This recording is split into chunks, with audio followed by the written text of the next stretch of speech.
তুমি নিজেকে মুসলমান দাবিও করবা, আবার আল্লাহকে নিয়ে কটূক্তিও করবা। এটা কোন সিস্টেম? তোমার এই সিস্টেম তো মানবে না যারা মুসলমান, তারা তো তোমার এই কটূক্তিগিরি কাজ মানবে না। তোমাকে তো জ্যান্ত মেরে ফেলে নাই।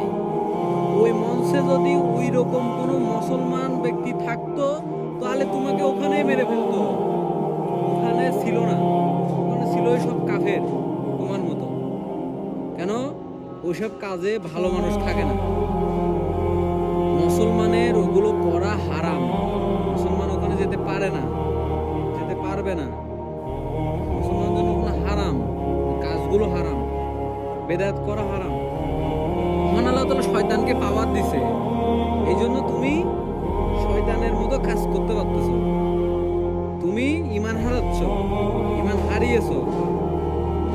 আল্লাহর কাছে কি জবাব দিবে? আল্লাহ তোমাকে ছাড় দিতেছে, ছেড়ে দিবে না।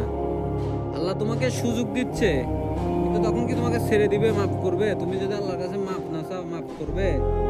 তোমার কি এটা মাথায় কাজ করে না? তোমাকে কেউ সৃষ্টি করছে, সেটা তোমার মাথায় আসে না?